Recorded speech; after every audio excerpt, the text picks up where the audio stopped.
mais parce que séparés à l'époque, finalement, ces esclaves l'avaient été de la manière suivante.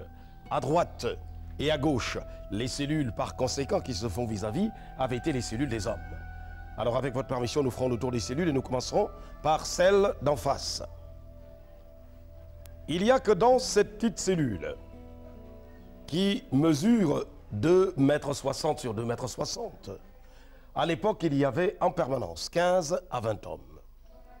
Tous les 3 mois, 3 mois et demi. C'était le temps que les esclaves avaient mis à attendre ici l'arrivée évidemment des bateaux, qui alors avaient eu à s'occuper de leur transport à destination des Amériques. Eh bien, 3 mois à 3 mois et demi, assis par terre tout autour du mur, souvent adossés au mur, entrez s'il vous plaît, les chevilles enchaînées, et ils n'avaient été finalement libérés de leur chaîne qu'une fois par jour.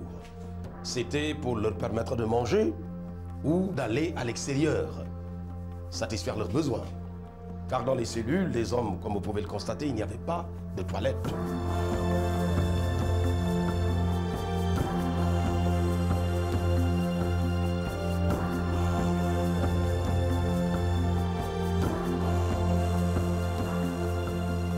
C'est vous dire donc qu'à cette époque, finalement, chaque fois que l'un d'eux avait voulu tout simplement aller aux toilettes, avant ou après l'heure de libération quotidienne, alors il avait été bien forcé de le faire dans la cellule. C'est certainement ce qui avait fini par être à l'origine de l'épidémie de peste. En effet, en 1779, une épidémie de peste avait eu à ravager une bonne partie de l'île de Gorée. Nous pensons qu'elle avait pris départ, eh bien, à partir de l'une des nombreuses captiveries de l'île de Gorée. Au passage, la maison des esclaves n'avait donc pas été la seule. La plupart des maisons situées le long de la façade maritime, à cette époque également, avaient eu à abriter des esclaves.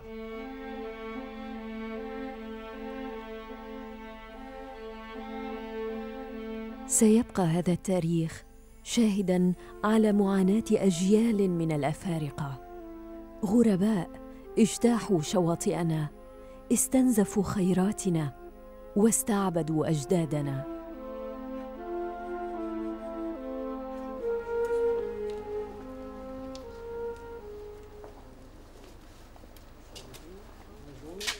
Soyez la bienvenue. À partir du mois de mai, quand les premières tombées de pluie arrivent, les bateaux commencent à débarquer, à arriver à Gorée. Mais Gorée, c'était tout simplement le point de convergence où tous les bateaux devaient se rencontrer. Après, ils louent des petits bateaux pour aller maintenant sur Saint-Louis, le fleuve du Sénégal. Donc il y avait des shipchandeurs qui louaient des bateaux à ces négriers, plus maintenant un personnel qualifié pouvant les montrer dans les différents palutuviers comment passer pour aller atteindre la source du fleuve Sénégal, c'est le Fouta Djallon, là, en Guinée. Donc il fallait traverser tout le long, la Gambie, etc. etc. Et de là, chaque fois qu'ils passaient, ils laissaient des offrandes, des cadeaux aux différents collaborateurs qu'ils avaient, du vin, etc., etc., des platines de fer, et pour convaincre les différents rois. Et une fois qu'ils allaient, parce que comme je l'ai dit, au mois de mai, dès que les eaux commençaient à monter sur le fleuve, donc les bateaux pouvaient naviguer. Et ce n'était pas un bateau, c'était des vingtaines de bateaux qui se suivaient, accompagnés des frégates de guerre, pour maintenant parer à toute éventualité d'attaque.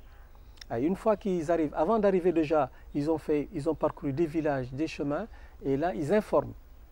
Et à leur retour, déjà, les gens ont déjà fait le travail. Ils sont allés en profondeur dans les quartiers, dans les villages, pour capturer le maximum d'esclaves possible. Il y a des esclaves qui quittaient depuis le Burkina Faso à pied jusqu'aux rives du fleuve Sénégal, à pied. Et sur 50 ou 100, il y avait presque la moitié qui mouraient en cours de route.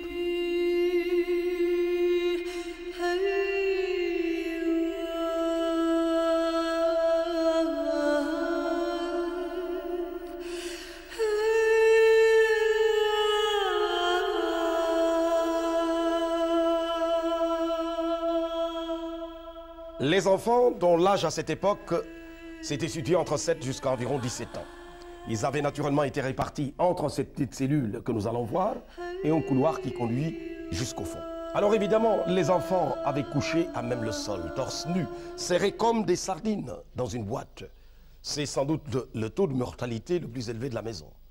Nous allons donc jeter un œil sur cette petite cellule, donc essentiellement là.